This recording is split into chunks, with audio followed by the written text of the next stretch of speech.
This video is the second sorting algorithm, the selection sort algorithm.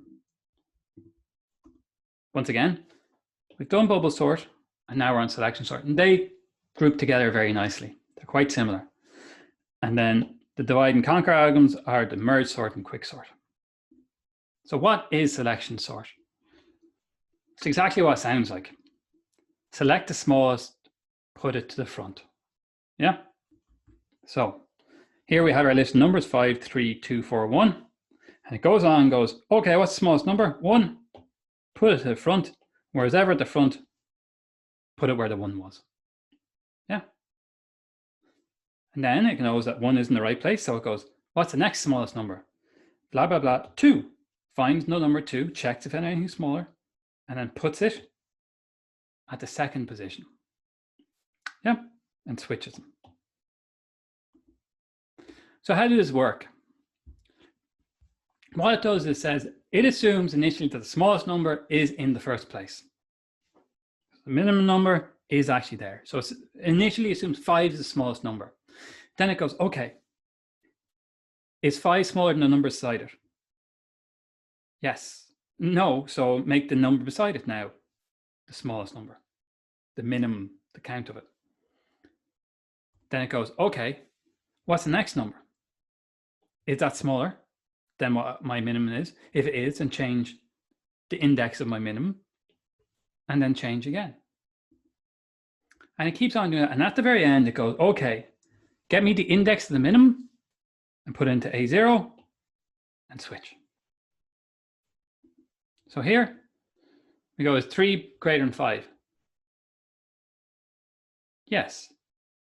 Is 5 greater than 3? Yes. So now the minimum changes to 2, being the index of it. Is 2 less than 3? Yes. So now our index turns to 2. Yes. Is 4 less than 2? No. So our minimum is still 2. Our index is. And lastly, is 1 less than 2? Yes. So now our minimum is 4 and we switch them. So you select the smallest, you put it to the front, and then you do it again. Now, as soon as you've done that, as I say, that's now ordered. This took 4 operations. Yeah. Next time it'll take 3 operations. J is equal to 2, J is equal to 3, J is equal to 4. Because it's starting in, it starts here. Yeah. Then it goes again. Now, the issue here is everything is sorted. It's 1, 2, 3, 4. But the computer does not know that. Unless you say check if it's sorted, it'll just keep going. So even though it has 1, 2, 3 in its right position, it still has to see is 4 less than 5. Yeah. It goes through the ordering again. 4 less than 3. No. So we keep the same minimum.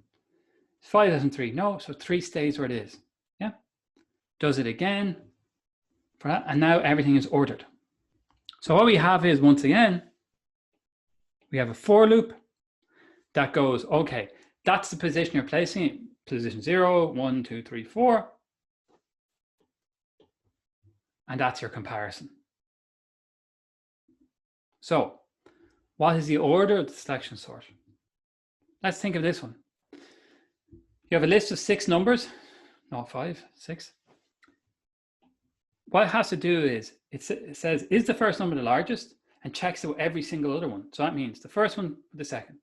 First one with, think, until it finds what the minimum one is, and then rearranges.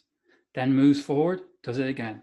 So 3, 4, 2, and in theory 1. And reorders them. So for our list of 6 numbers, goes 5, 4, 3, 2, 1. Yeah.